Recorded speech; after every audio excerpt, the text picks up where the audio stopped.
నమస్తే, welcome to CM today news. అది ఉద్యమాల పురిటిగడ్డ.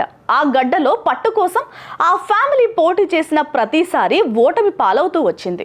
ఆ ఫ్యామిలీని అక్కడి ప్రజలు ఆదరించకపోవడానికి ప్రధాన కారణం వారిపై ఉన్న చెడు ప్రచారమే. అయితే చెడ్డ పేరు పోయి మంచి పేరు తెచ్చుకుంటున్న తరుణంలోనే ఆ ఫ్యామిలీకి టికెట్ రాకుండా చేయడం కోసం ఓ కీలక నేత శర్వశక్తులు ఒడ్డిన అధినేత మాత్రం ఆ కుటుంబం వైపే మొగ్గు చూపారు. అయితే అక్కడే సీన్ రివర్స్ అయింది. తండ్రికి కాకుండా తనయుడికి టికెట్ ఖరారు చేసింది. ఇంకేముంది, సిట్టింగ్ ఎమ్మెల్యేపై స్వపక్ష నేతల్లో అసంతృప్తితో పాటు ఆ ఫ్యామిలీపై ప్రజల్లో విశ్వాసం పెరిగింది. ఇది ఆ ఫ్యామిలీకి బాగా కలిసి రావడంతో భారీ మెజారిటీ వచ్చింది. ఇంతకీ ఏదా నియోజకవర్గం, ఎవరిదా ఫ్యామిలీ? కమ్యూనిస్టులకు ఒకప్పుడు కంచుకోట కమలాపురం నియోజకవర్గం. ఉద్యమాలకు పురిటిగడ్డ ఆ నియోజకవర్గం. తొలుత కమ్యూనిస్టు పార్టీకి, ఆ తర్వాత కాంగ్రెస్ పార్టీకి కంచుకోటగా ఉన్న ఆ గడ్డ ఎన్టీఆర్ ప్రభంజనంలో వైఎస్కు వ్యతిరేకంగా ఉన్న మాజీ హోంమంత్రి మైసూరారెడ్డి టీడీపీ తరపున పోటీ చేసిన వీర శివారెడ్డి చేతిలో ఓటమి పాలయ్యారు. నియోజకవర్గం ఏర్పాటైన నాటి నుంచి నేటి వరకు 16 సార్లు ఎన్నికలు జరిగితే ఒకసారి కమ్యూనిస్టు పార్టీ, కాంగ్రెస్ పార్టీ 5 సార్లు, 2 సార్లు స్వతంత్రులు, మొన్నటితో కలుపుకుని 4 సార్లు టీడీపీ, వరుసగా 2 సార్లు వైసీపీ అభ్యర్థులు విజయం అందుకున్నారు.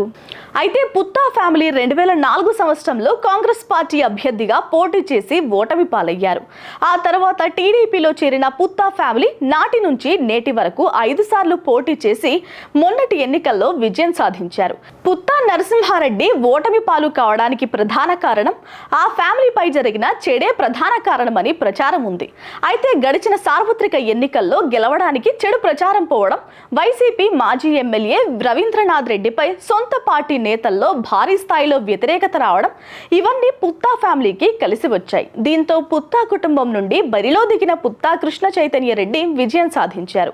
అయితే 5 సార్లు పుత్తా ఫ్యామిలీ పోటీ చేస్తే ఈసారి అక్కడి ప్రజలు పుత్తా కుటుంబానికి పట్టం కట్టారంటే ఆ ఫ్యామిలీపై బలమైన నమ్మకం, విశ్వాసం ఏర్పడిందనే విషయం స్పష్టమైంది. పైగా మాజీ ఎమ్మెల్యే జగన్ మేనమామ రవీంద్రనాథ్ రెడ్డి కమలాపురాన్ని కోనసీమ చేస్తారంటూ మాటలు చెప్పారే తప్ప అమలు చేయడంలో వైఫల్యం చెందారని విమర్శలు వెల్లువెత్తడం కలిసొచ్చిందనే చెప్పవచ్చు.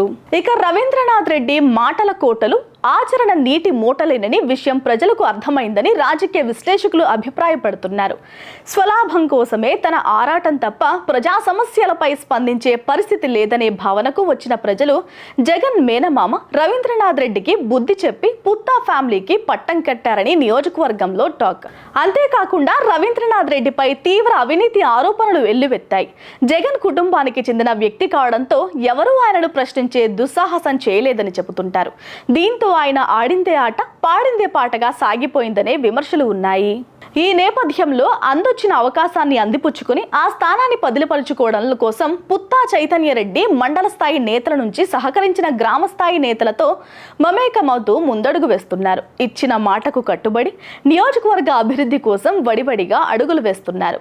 ఉపాధి, ఉద్యోగ అవకాశాల కోసం వచ్చిన వారికి భరోసా కల్పించే దిశగా ప్రయత్నిస్తూ ప్రజల మన్ననలు పొందే దిశగా ప్రయత్నాలు చేస్తున్నారు. నరేగా నిధుల సైతం పార్టీ శ్రేణులకు అప్పగించి గ్రామ గ్రామాన నాణ్యతతో కూడిన రోడ్ల నిర్మాణ పనులకు శ్రీకారం చుట్టారు. సుదీర్ఘ కాలంగా పెండింగ్ లో ఉన్న రైల్వే వంతెన, అటవీ శాఖ అనుమతుల కారణంగా నిలిచిపోయిన వంతెన నిర్మాణపు పనులకు అనుమతులు తెచ్చి అభివృద్ధి దిశగా అడుగులు వేస్తూ ప్రజల మన్ననలు పొందే ప్రయత్నం చేస్తున్నారు.